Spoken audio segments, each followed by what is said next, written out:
that is watching this live on Facebook.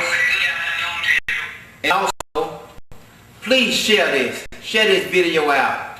I have a special guest this afternoon all the way from Anderson, Alabama. They're going to share some information with us.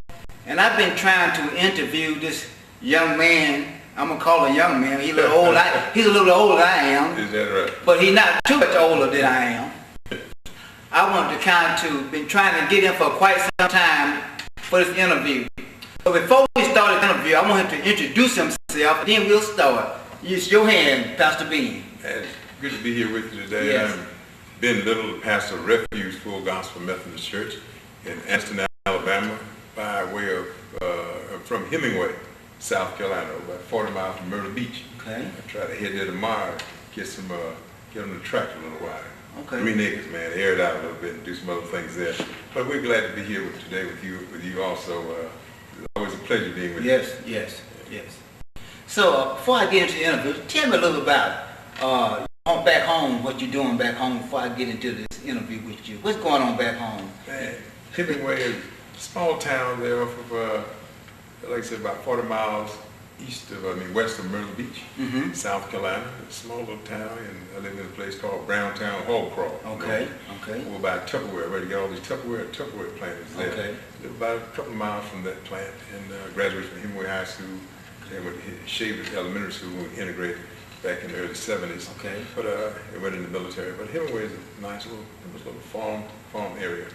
Have a situation there with our school also, but it's a good little town. And I love Anderson and love Hemingway. Yes. Anderson has treated me well, and we appreciate the hospitality. As a matter of fact, everywhere I've gone in the military, been treated very good because of upbringing and my parents and my relatives always told me be respectful of old people, watch your manners, and do what is right.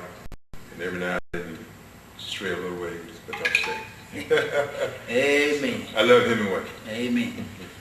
Pastor Ben, I have been watching your lives for quite some time now. And they have been very interesting.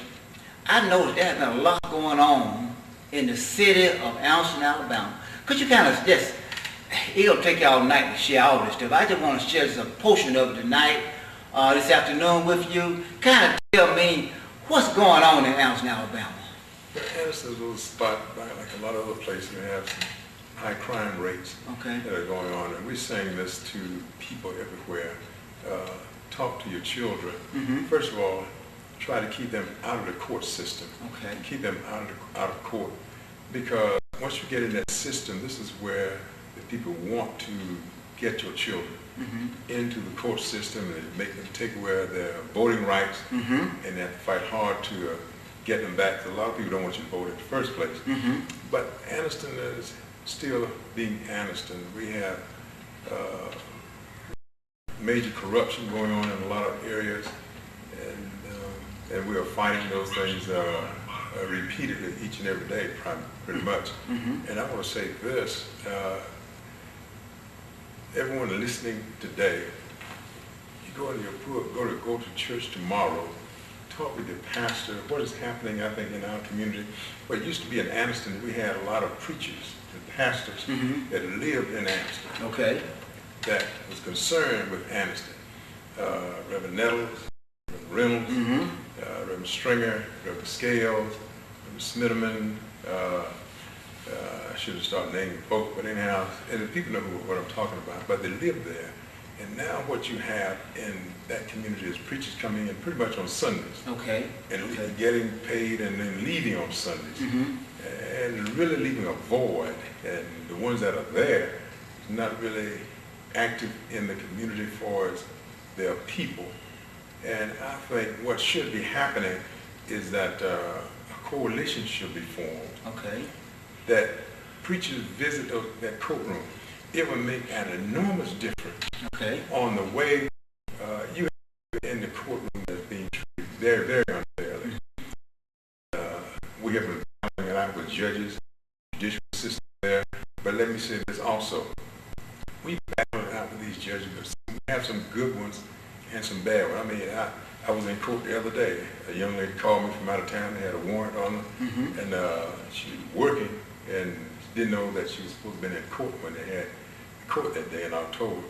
And so I went over to the court and spoke with the judge, and it was no problem, you know, just going and talk. We joked around a little bit, and that judge, the district attorney, sort of prosecuted me wrongfully, I might say, but you know, we battled it out, but you can't stay mad always. That's right, that's right. But then you have to create a relationship that you can go and talk with them to help our children out. Okay. We have a major problem there, and sometimes the police are doing some wrong things, and our kids acting or reacting to what they're doing a little differently than we normally do. So that problem is going on. But we're asking the people to talk with your pastors. See, pastoring is not about not just only on Sunday mornings. That's correct. Coming in the pulpit and blowing and sweating and snotting and talking about how powerful the Lord is and getting the money. And on Monday morning, you got your money in a cheese hole somewhere, a rat hole of cheese, and wait till the next Sunday to come out again. And I'm not talking about pastors and anything like that of that nature. I'm just talking about what I'm talking about. That's right. But it's real, and there are people who are coming to myself and Mr. Ray, the NAACP individual, and we're having to deal with the matters, you know, at hand. Yes. And then again, all pastors are not the one for the front line. That's correct. But some of them are the prayer warriors. It's about like Gideon. It was 32,000 on the initial call. And God said, you don't need all of them. You know, who wants to go home? 22,000 went back at that time, leaving 10. And it really only took 300 people. That's all they used, Gideon used to do the job that God wanted them to do. But you should have a coalition. And what else is happening in Anniston is our school system. Attorney Thomas sent me the other day where Anniston High School is on the failing list. You know, with all the people that's leaving Anniston and going to do great things, I don't see how they be on the failing list. That I think a question is who shall lead those reports also. Okay. And the city itself, the council, are refusing to give the money, the funding to the school system that they are supposed to be getting. That when I was on the council, we approved a 1% tax, and 25% of that's supposed to go to the school, 25% to firemen and police, and 20, you know, different places, general fund and things of that nature. Then we approved a 1% tax of all new businesses coming into Anniston. Councilman Reddick and I pushed that, and we got it through. But I think the business coming in was doing pretty good, and they're refusing to give the people the tax, give them the money they're supposed to be given. They want to put a string on it. So now, you got to tell us what are you going to do with the money and be accountable. Well, the council is very unaccountable for what they're doing now, and no ideals or new ideals and improving the quality of life, probably, especially in West Anniston and South Anniston. And what we're saying is, get off your do-nothing and give the school system the funding. But I was happy the other day the school system and the school board and the council met in the school, Mr. Houston, the president of the school board, and Dr. Hill, the superintendent. It really took them to task. And in the school, the mayor, they know what we passed. There was no strings attached when we passed the money, the funding that go into the school. They're not requiring that from other organizations, the police and firemen, the pension fund, and other organizations. They're putting on them, on just the education system. And when we say that the education system is failing, then you have a city there that's sitting on the funding that don't want to give the necessary funding to the school system. They're hurting the children, and that is unacceptable. So we are engaging, re-engaging, and to make sure that the school receive the funding that they're supposed to have. And we're asking the family, the parents.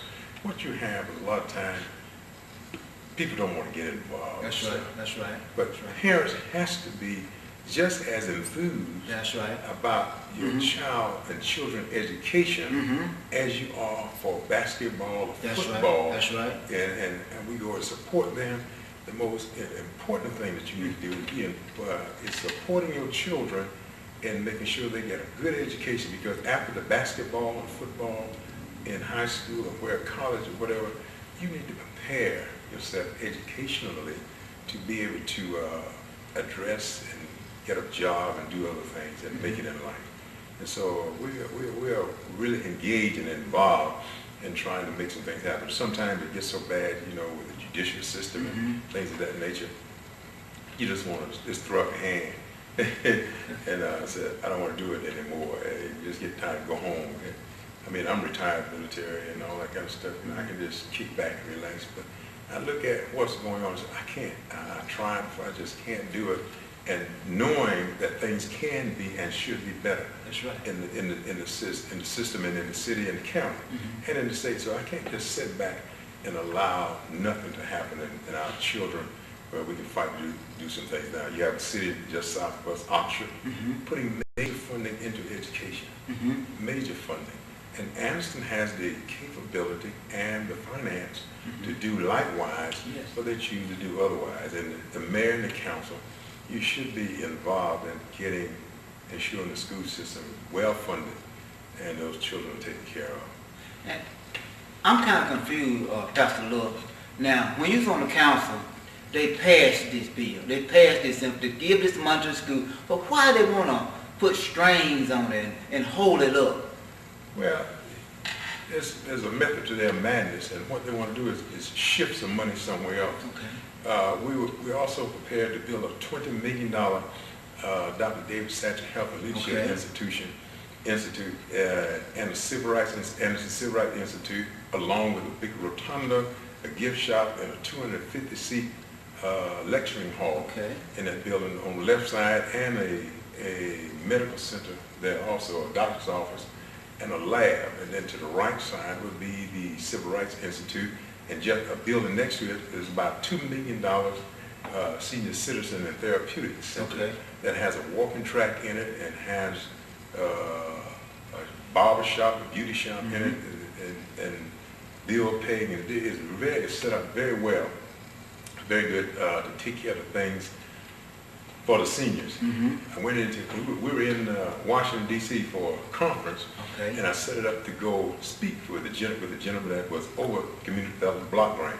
Because there's a way with the Community Development Block Grant, you can use the Community Development Block Grant and use that funding to do some things, and they'll just take some money from that, but the city, not a penny would come from the city's pocket. I met with a guy, matter of fact, he was there for about 36 years, and he's from Alabama. And I met with this guy and I think 3 other individuals, went to the room, and I had some color photos of what we were going, and the plan written out, and I flipped through it and went through it with him. And once I finished with that plan, the man closed the book and looked at me. He said, Mr. Little, this is the type of project community development would love to have, something that's going to be there for a while. And for many, many years. And he said, when do you want to get started?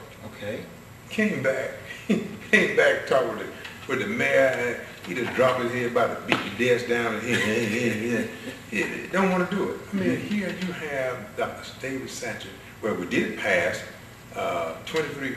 We have the architect drawing, Mr. Clay Dorsey, architect in Birmingham. It shouldn't matter, but he was a black guy there, doing a very good job. Individual on the council wanted someone else, but we got in this company to do it, and drawing all 3 buildings there. And it was a major program for West Anniston. You're looking at about a $20 million just north of, on the old Chalk Mine property, just north of the DHR building there. And it would have done good things for West Anniston. And also along with that in the plan was the open air market, and now they're talking about putting it across from the federal building. I want to put $800,000 into that thing. And you can build a mini mart and the open air mart, farmers mart over there behind General Jackson's barber shop there on 15th Street that we were ready to do. And when Councilman Reddick and I came off the council, that year we left $250,000 in the budget to continue that project. We also left a $300,000 remodeling plan for Glen Eddy Community Center to do things for the homeless in that community. And this new council came on, people came out, and they just threw that out the window. Now they want to push Dr. Satcher building into the community center over there in the woods somewhere. Dr. Satcher was the Surgeon General, and from our community, from Central City there around Anniston. And I think it's a travesty with all the remarkable things that he has done and is doing now that we're going to try to relegate him back into a hole somewhere. You know, we will put that thing where we have it with the new building, because it's going to happen. We intend to build that center, a brand new building for him. If I have to run for mayor, get back on the council again, and to push it and to make it, keep it for the people, because the people in Anderson want a nice place for people to come in. I think what they really have a problem with, if we build that building, you have the Anderson Museum of Natural History, the Birmingham Museum of Guns, and the city built both of them. And I think what they're really concerned with, if you build that building will surpass the visiting for people within, I think, within a year's time. No more than 2 years, it will surpass it. But it shouldn't be about competition. It's about bringing people into Anderson and to seeing Anderson. When you have that museum will only augment the other museum, and the other museum will augment that museum. It's a tourist attraction coming into Anderson. You know, so we intend to make that happen. We have a committee that's working on that and making those things happen. You know what? I have been listening to you and watching you for quite some time. Matter of fact, I met you some years ago, and I want to share with this audience where I met you at. We was in Mobile, Alabama. Oh, Lord. When I met you at the Alabama League of Municipality Convention. When I met you, I'll never forget that. And you know, we joked about certain things, we joked about, but we became friends. That's And right. we've been friends for many years now. Exactly. And you have been outspoken. You have been a voice for Anderson, not just your district, but you've been a voice for the city of Anderson. Okay. And sometimes there are some citizens and others don't understand that how the stand that you take sometimes.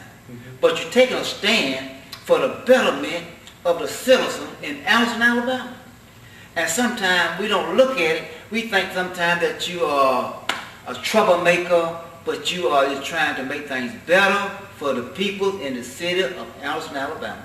But that's what it said. They said what about when they said about was it Ahab or Elijah when he came in and said, "Aren't you the one that troubled all Israel?" Yes. He said, "No, I'm the one. You the one." That's do it. And God told me to tell you, no rain, no dew, because of what. So when you're studying the Bible, That's and right. you're doing something, you understand the inability of some people to comprehend sometimes. Some of them couldn't comprehend what Jesus was doing.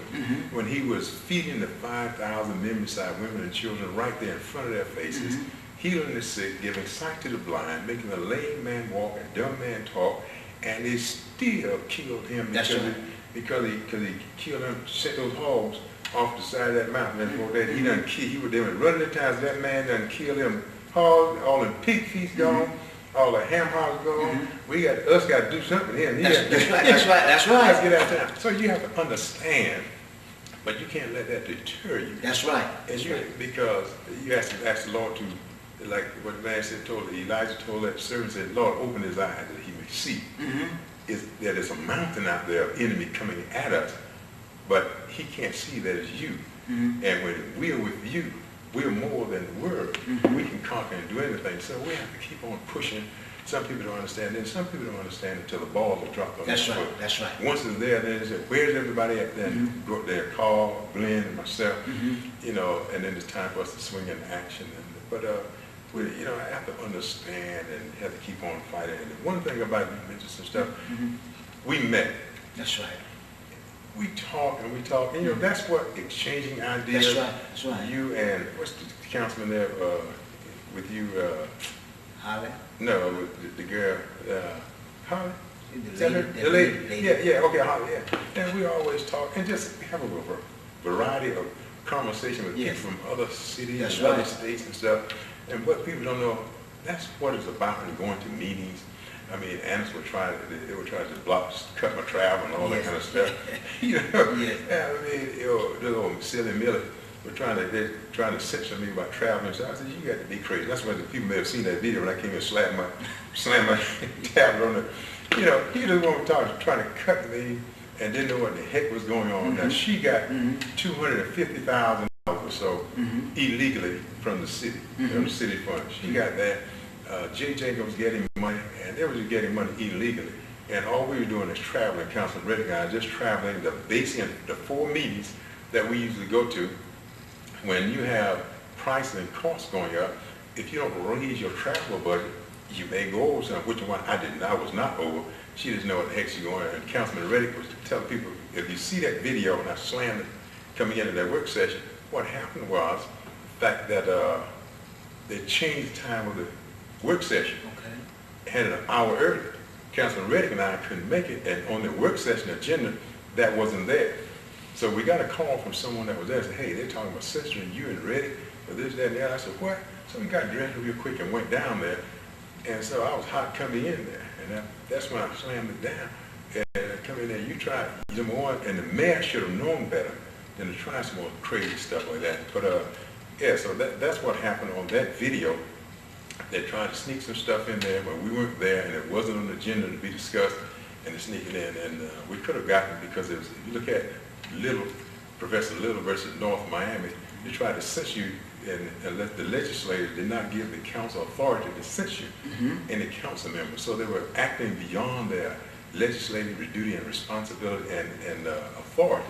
So we could have gotten there. You know, sometimes you have to let people be a fool. Yes. By themselves. But did they understand the importance of knowledge? Because when you travel and go to different places, it's all about getting knowledge and getting understanding of how you can do more in your city. It's just not going and just to be going. It's going for a reason. Well, what happens is, when you have, in the white community, I'm not talking racism, I'm just talking realism. When you have, in the white community, you have the Chamber of Commerce traveling, you have the county commissioners pretty much traveling, and you have other business entities that are traveling. And so that community is taken care of whether those white council members travel or not. Okay. Because the white councilman takes their order from whoever. There's a phantom group out there that they take the order from. It's about like gas. Gas don't have an odor to it. So they had to put a smell to it in order for you to smell the gas. And so you can't see it, you just have to smell it. So they were trying to carry the ball for them. So that's what was happening in Anniston. And so the blacks on the council must understand, number one, you have to travel. And when you travel, you must learn something, and you must bring that back to the community, and you must be able to articulate and participate and push for the improvement of the quality of life in your community. That's right. In which we're in. And that's what we do, Councilman Reddick and I was doing. And if I have to run for mayor, I don't think I'll run for council again, because I have to go for mayor now. It's time to change some things and make some things happen.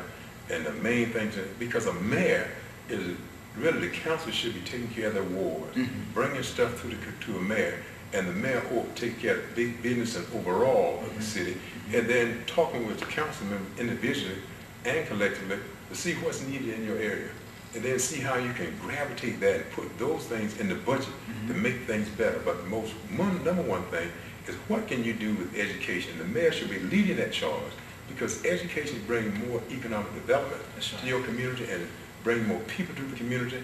But when you got a mayor that don't know how to do anything, then you have a major, major problem. And that's what's happening in Anniston. It's a lack of knowledge that causes people to perish. I said this a few years ago, they moved a statue out of Quintal. It cost $25,000. People would rather pay $25,000 to move a statue versus $25,000 to put toward education. Okay. And about 95% of the people didn't know that the doggone statue was in the middle of Quintal, like they didn't know what that thing was. And see, it's not the statue that's sitting there still that needs to be moved. What needs to be moved is those statues that move, those statues that can vote, that's still putting those things around people's neck and binding the people for its education, economic development in our community, and just overall improvement of the community. You know, the Community Development Block Grant Fund is there to utilize. And you know, each year in March, I think it's March, we usually go to Washington, D.C. and push for the economic development, CDBG. And then, but we had a couple of $1 million just sitting there because you had people not knowing how to bring those things to fruition and make things happen for the seniors to do those houses. And we have leadership that's not traveling and don't know how to have your community development block grant people to make things happen. We're paying individuals about $63,000 a year as a consultant, Okay. and still wasn't getting anything done. And so, yes, I was highly upset with, and I thought that the city manager was supposed to get rid of somebody. Some people, if you can't do what is right when the money is sitting there, matter of fact, we lost about $500,000 or so, I think from Home Fund or CDBG, because it was not, we didn't reallocate it in the time and the manner that we were supposed to.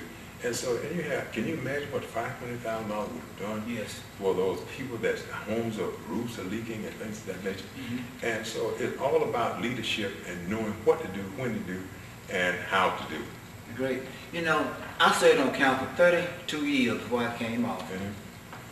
And before I came off, I was blessed, along with the council, to assist me to spend over $800,000 in District 2. Wow. Now, we had a lot of dilapidated road infrastructure. And we went in District 2 and paved a whole lot of streets. And we paved one main street, the Field Highway, which used to be old 431, was a main street.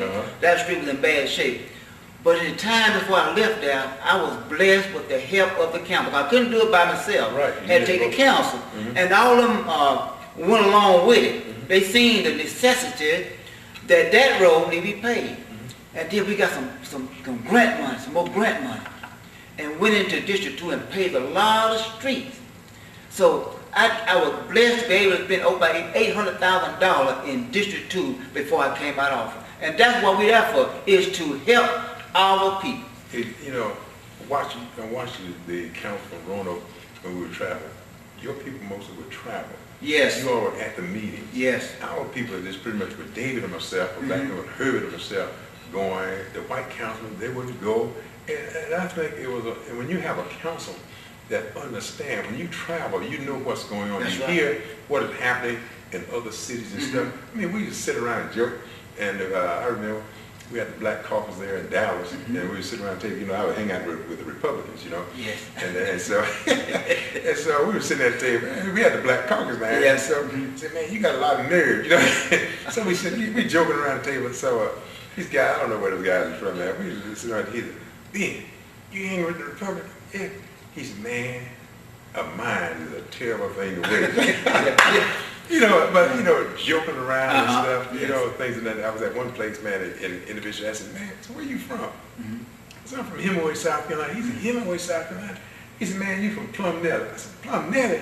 He said, yeah, you plumb in the country and nearly out of sight. But, it's about cooperation. That's and right. Getting, and you're getting ideas That's from right. other people when you travel. I watch you all and other cities and other council members sitting together, eating together, talking together, and that's the relationship that a mayor is supposed to gather the people together in order to deal with the things that that's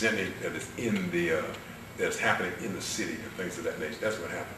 One other thing that we dealt with in Calhoun County, it was about the district attorney. And see, we're talking about these things, but these are things that we have to confront in Anniston. And when you have corruption in elected official and doing some things that the council, when we get back to the council, they increased garbage fee from $12 to $20 and not picking up trash on the side of the road. And so they know how to impute fines and fees on the citizen, but don't know how to go out and pick the garbage and pick the trash up. It's just pathetic. But we had the district attorney and the mayor concocted, and a few other people concocted some idea and some funding, $478,000. $478,000. They claimed the funding came from the Alabama Department of Correction to come in through the county commission, and about $90-some odd thousand supposed to go to the county correction to see about alleviate jail overcrowding. Do you know the mayor got over $50,000, and he's supposed to be the one that was doing that, making about $1,052 a week, and supposed to put in about 25 hours a week there. No evidence that he put in an hour per week. No evidence that he ever visited the jail. And those people were sleeping on the floor. $478,000 supposed to come from the community correction center people. Alabama Department of Correction. And when I wrote the Alabama Department of Correction for about the grant. Tell me, when was this submitted? Who submitted things of this nature? The lady wrote me back. I called and spoke with her, and she told me, she said, look, Mr. Love, we didn't have nothing to do with that. That didn't come through us. But they lied and said it did. It came from Community Development, Alabama Department of Correction.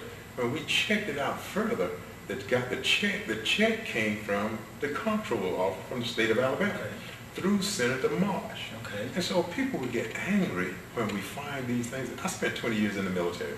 Okay. 19 Delta, combat arms, and our duty, our mission, and we were up on the borderline. We did a lot of things. I won't talk about it, but we had to, opposition research was out. We had to know more. We had to know just as much about the Soviet tactics and their weapon capability as we did ours. So it's opposition research. So I don't be just probing around, but I know how to do research and stuff. And the law will just tick me to certain things. It's, do you sleep at night? Yes, I sleep at night, but I can get up in the morning and people will just tell me. And these white people and blacks alike, and even the white people in Anderson are fed up with corruption. It's corrupt to the core. West Anderson and South Anderson deserve better things in there. We talked about the open air market there in West Anderson, the mini mart. We also had a mini mart in store for 3rd and Layton in South Anderson. When I went up here, all that just went away. Like it just went blue. And we gave, they had a housing development going on in Golden Springs. The council initially voted to give them $500,000. They needed some more money. They came back and asked us again for $200,000. We did. Then they needed a retention pond dug, and they didn't want to dig it. So in order to make it happen, what they did was they wanted the county to do it, but it's private property. The county can't do work on private property. So they quit claim deed to the city with the understanding once the county digged the pond, the city would quit claim deed it back to them. Now that sure sounds funky to me.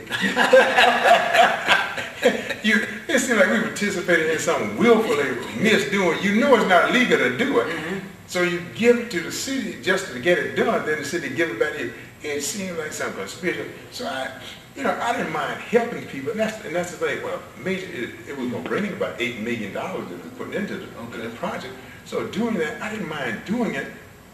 So I asked the city attorney, I said, this seems a little funky to me. Is this okay? You sure? Oh, yeah. And I went along with it. It just didn't seem right. So it seemed like they had an itchy feeling, like some need.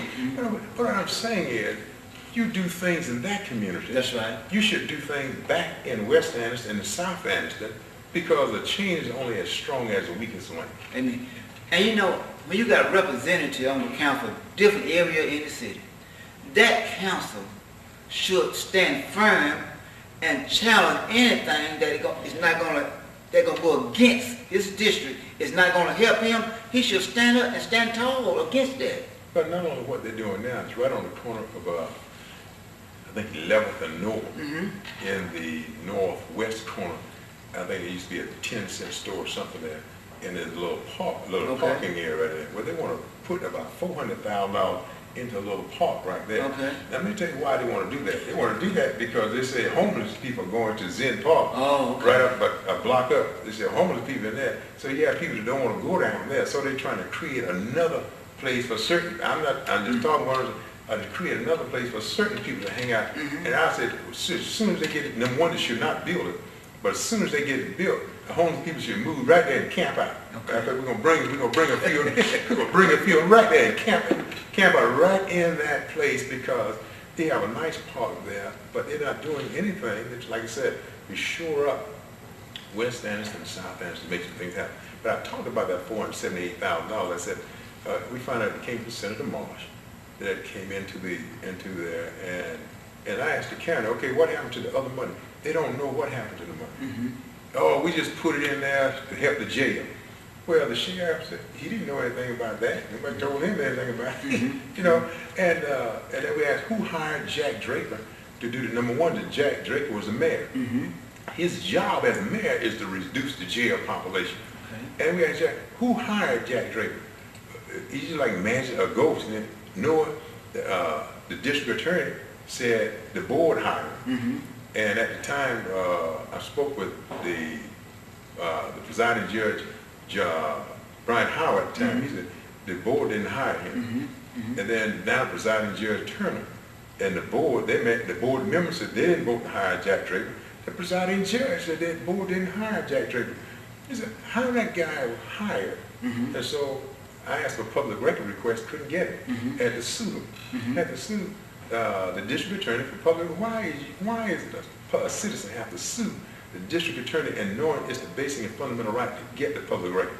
They said that on President Trump, they raided that place down because that stuff belonged to the public. Okay, this is just public records. Why can't the district attorney give that to the public for us to see the minutes and who hired Jack Draper? Because the rest of the people said who he said to hire this, they didn't do it. And but anyhow, they're misappropriating fund. That's $478,000. And let me tell you what happens. What is happening when you have innocent people, some innocent people being tried. The district attorney are trying innocent people. And everybody's not innocent. Some people are guilty of doing some stuff. But all these people they have in jail and on the floor can be out of jail because of the minor things that they're in there for. And like I said, the mayor's job is try to decrease the jail population. And he don't really know it, I don't think, but he can commute some of those people's sentences, just like the governor can and the president can, but the mayor has that authority to do some of those things also. But they paid him over $50,000 to do absolutely nothing. He can't give accountability that he visited jail one time. You know, and so these kind of things. So when people hear us doing it, they don't give me any thrill to come out and talk about the city and hearing things out. But these are some must things that are happening. Other people can talk about these niceties, but in the position that we're in and dealing with what we're dealing with, we have to bring this to the forefront. Okay. And other people can talk about, like I said, other things that are going on in the city, but we just happen to deal with these things right here, and we know that it's hurting those young children. And another thing that you have, and one thing I can say though, that the fire department in Anderson is A1. Okay. Those people are A1. You have some leadership, I think, problem in the police department, but you have a lot of great police officers that are there, and they can stand better leadership, I think, and better training. Okay. And that's what happens. People talk about defunding the police and things that you can't get rid of your police department. That's crazy talk, man. You're crazy talk. You can't get rid of it. But it's the responsibility of the leadership to give them the adequate training and adequate funding and things of that nature to have them to stay in your city. Now, in your city, what you are, the mayor control the police department, or the council votes on the chief? The council vote on the chief. So one time the mayor could appoint. Okay. It was over, but we as a council, we fixed it that the council as a whole will have to vote on the chief of police. Well, see, that's good. And can you all advertise for people from outside to come in? Yes. But see, Anderson have an antiquated, outdated, and no good law, Act of 1953, has it in there where Anderson can only select from, at one time, the 3 police captains. And they didn't want to take one of the white captains and put a black in there, so they created another position for the black captain. They made a black captain so he can be considered. For years, a black couldn't even be considered for police chief, and you're getting federal dollars. You know, when I was on the council, when I'm telling you, this is what we did. Now, I don't know what this present council done changed since I left, but when I was there, the council as a whole voted on the police chief, and we can advertise outside of the city to bring in a new chief. But I don't know what done took place since the new council took over. Well, see, the council with us, the council can't even do anything. You have a civil service board that could make some change, but everybody too backbones to make any change and open it up where you can open it up. So they had a tight knit. So you had people coming through the system. This is what I'm talking about, leadership. So you had bad leadership training coming up. So you the captain, police chief. So now you following the footsteps. You need to be. This is 2022, almost 2023. And you can't open it up Anderson, the citizens of Anderson deserve That's right. to have the best come in that we That's possibly right. can. That's correct. If that is the people that's already there, so be it. Yes. But the opportunity should be allowed. The city of Anderson getting federal dollars. Councilman Powell and I had the federal government come in, the Justice Department come in at one time, because when I first went on the council, they had swastikas on the door. Can you imagine? Swastikas on the door. Anyhow, so we had the federal government to come in, but they didn't. The legislators can change it, or we can vote to do something, but the legislators won't change to open it up and things of that nature. So, but that's what you have in leadership and things of that nature in Anderson that we think is very crippling to what is going on. Like I said, we have some good police officers. I've talked with them several times. I don't like to see them talking to me too much because folks get mad with them. Yes, I understand. You know, they get Yes. mad with them, and we have some good male and female that are there and trying to make things. And so it is good. It's leadership trying to train them in Yes. the right way. Number one, they can go home at night and providing the things for their family that they can and should be having, and make some things happen. You know, Okay. and that's a problem. Okay. I want to thank you, Pastor Ben, for coming and being a part of this interview. Like I said, I've been trying to get this interview for a long time. But before I leave, before we close our interview, any last word you want to share with the audience, anything that you want to share with us? Well, I wanted to say also, you know, I had to sue the mayor and one of the councilmen and the city attorney initially about moving the city home to the Anderson Star about a few years ago, and I told Councilman Jenkins, you shouldn't vote because you know your vote's not going to stand because your wife works there, and he voted anyhow. We actually, but anyhow, long story short, Jay Jenkins was indicted by the Ethics Commission, by his grand jury. He pled guilty, and that he uses office of person to gain. And you know for yourself, when you abstain, then I said because if he had abstained, the motion would not have passed. That's right, that's right. You know, and abstention. And so yesterday we had a hearing with the judge. I'd already removed the city attorney from it. I dismissed him, Mr. Danica. I figured he was caught between a rock and a hard place. Yeah, he couldn't say anything. Okay. And then we were moved the mayor initially for that, but the judge, Day out of Gaston, all the judges there recused themselves. He came in, and we had several questions that were being asked.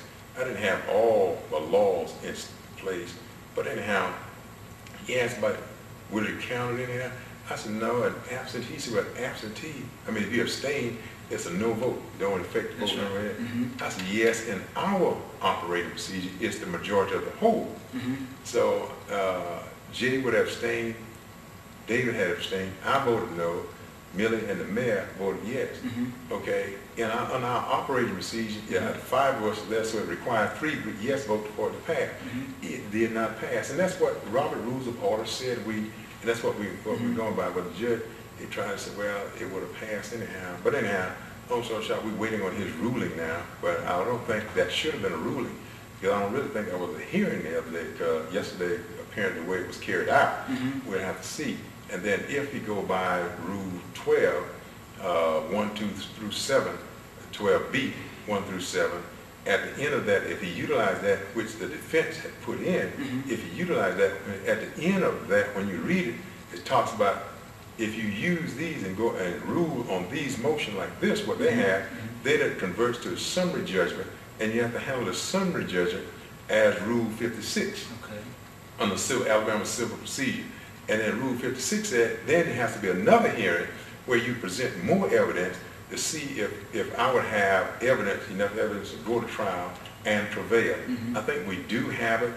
We have that. I'm going to see what his ruling is going to be, what he's going to be saying, and before we can, do anything else. But I would just like to say too, thank you for the opportunity to come in and share with the people. I watch you sometime on the interviews, but again, an audience out there, whenever you go out and tomorrow, you just look around and tell your pastor to be more visible in the community. You have the AMEs, you have the Baptist, the CME, AME Zion. What a powerful force. I want to tell you something. When men and women dress up and go stand on the courthouse steps. That's right. And say, hey, look, Judge, enough is enough.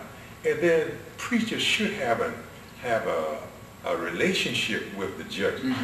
When your people get in trouble sometimes, low level trouble. They get in and do something big and crazy, they have to go through trial. But a lot of times, the pastors can go in and talk with those judges.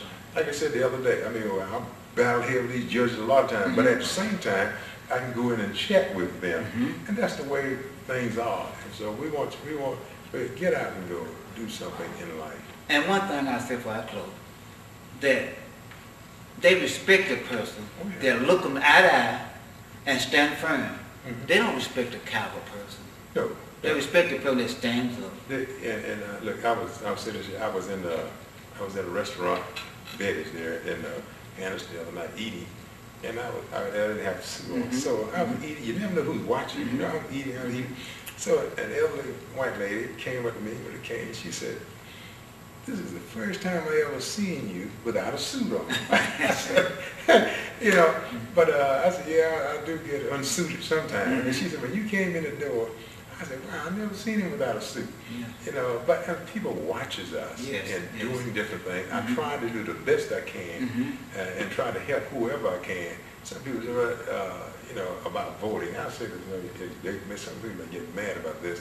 I told some people, because we see so many things happening in Anniston, when you accuse somebody falsely, and they make that family, hurt that family, I won't call their name, put $10 million on such an individual and said they did this, that, and come to find out the individual didn't do it, someone else did it, and that family went through all kinds of stuff, and I said, it was Trump, and I said, if you say it's okay if somebody lie and put $10 million against them and cause their family and people harsh, and they're doing it here on you, then I said, because what people are saying to you is, see what we're doing to that man right there, you can bet what we're going to do to you. And that's what's happening down here. They're charging people falsely, and what they do, they charge you, and you have to pay the money to defend yourself. Okay. And you have an Alabama prisoner crowded now. We were in Montgomery a few weeks ago marching and trying to get some relief on those people that's in prison. We have so many prisoners that can get out on low-level crime and be helpful to their family. I mean, you can't do something big, you can't get out. But there's a lot of things, I think, in reconstruction and resentencing law that we can do to help people to get these people out of prison, get them home to their children, and help them and let them be at home and try to be a help to that family. And it happened to a lot of the black families and a lot of the whites too, because a lot of white people down there where their kids and their family went into prison alive and healthy and come out dead and things of that nature. So we have some things that we must do, I think, and it takes the churches.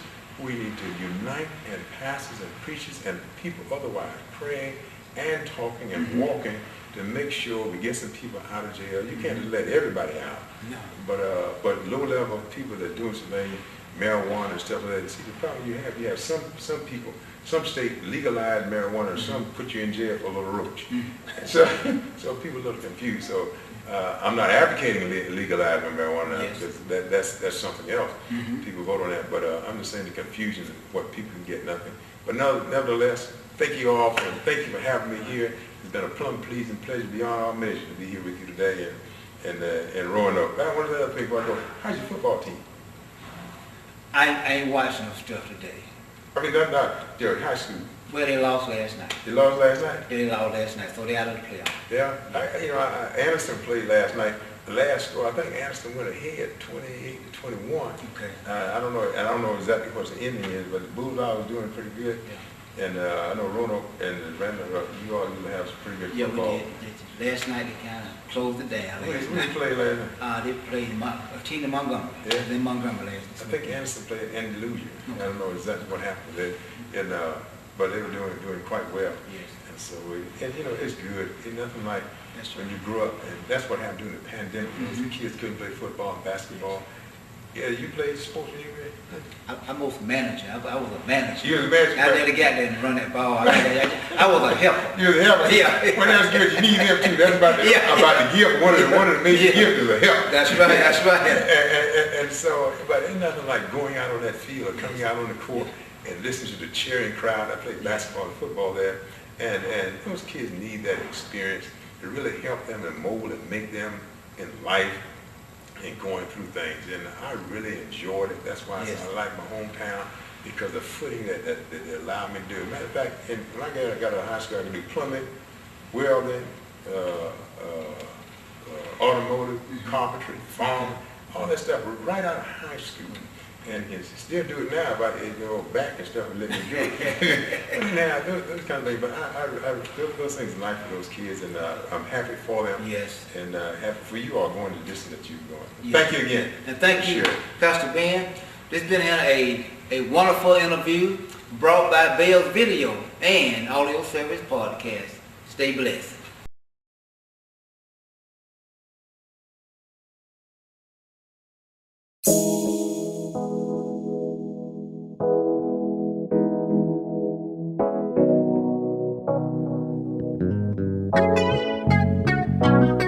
Oh yeah, don't that sound good?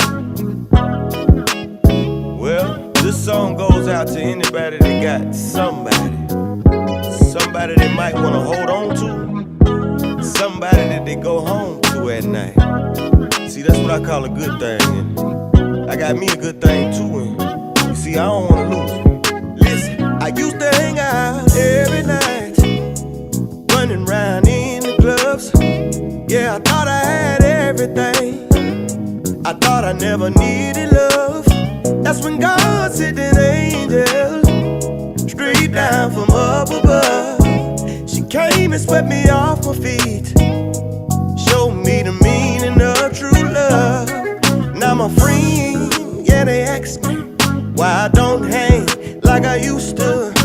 Some even laugh and call me names like old man and party pooper, but I found me a good thing, and I don't care what they say. Tell them when I get time I might come through, but I can't come through to stay. Can't stay too long. I gotta keep moving. My girl, she waiting. I don't wanna be foolish. Got a good thing going on, and I ain't tryna lose it. Can't stay too long. I gotta keep moving. See my girl, she at the house. I know that she waiting on me with a big smile on her face, yeah. Looking real good, smelling real nice and sweet. She know I'm out on the road, doing my music thing. She know the temptation comes. She know I'm only just a man. But see, I try to make the right decisions. Some women have their own intentions. And you will be surprised what some people might do when they really want your attention. But I found me a good thing, won't let nothing get in my way. Tell them when I get time I might come through, but I can't come through to stay. Can't stay too long. I gotta keep moving. My girl, she waiting. I don't wanna be fooled. Got a good thing going on. And I ain't tryna lose it. Can't stay too long. I gotta keep moving. Can't stay too long. I gotta keep moving. My girl, she waiting. I don't wanna be fooled. Got a good thing going on. And I ain't tryna lose it. Can't stay too long.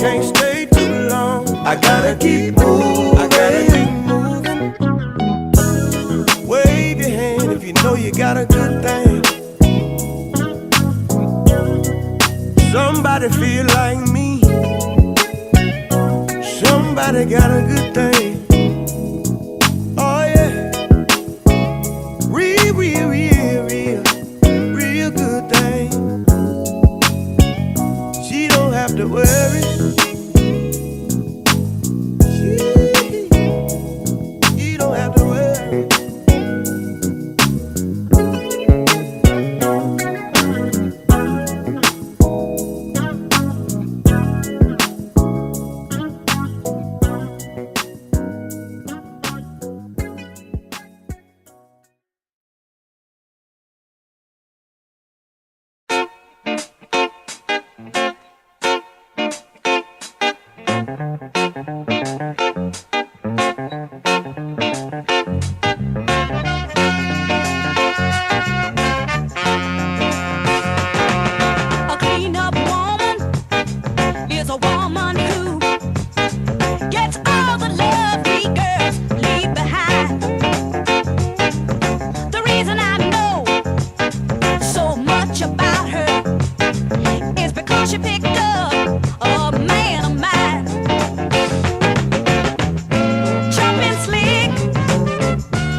sweep him off his feet. She's the one who take him in when you dump him in the street. So take a tip, you better get hip to the cleanup woman, 'cause she's tough. I mean, she really cleans up.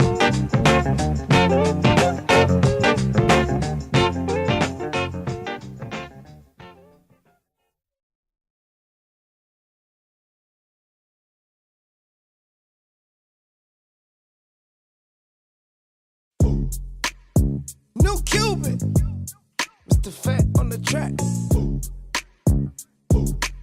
Hey, Hey, let's go. Everybody got a hater out there. We don't care. Hey, this what we gonna do. I'm just gonna two-step on my hater. I'm just gonna two-step on my hater. I'm just gonna two-step on my hater. I'm just gonna two-step on my hater. Listen, woke up this morning with a smile on my face. Alright, even though some people talk down on me. Hey, hey. Jumped in the shower, feeling like $1,000,000. And I ain't gonna let them bother me. No, hey. No matter what you do on this side of heaven, somebody is gonna be mad. Yeah, come on. Let me show you something new. Hey, that we gon' do. While we getting that bag. Get your bag, get your money. I'm just gon' two-step on my hater. I'm just gon' two-step, yeah, yeah, on my hater. I'm just gon' two-step on my hater. I'm just gon' two-step, yeah, on my hater. Let's go. just waking up and putting my feet on the floor. That is a blessing all by itself. Yes, I ain't gonna let nobody steal my joy. That's up to me and God and nobody else. No matter what you do on this side of heaven, somebody's gonna be mad. Let me show you something new. Let me show you what we gon' do. It's gonna make the devil good and mad. So we just gon' two-step. On my hater. Two-step Yeah. on my hater. I'm just gon' two-step Hey, on my hater. I'm just gon' two-step two-step. on my hater. Listen, Every day I wake up, it's another good morning. It's another day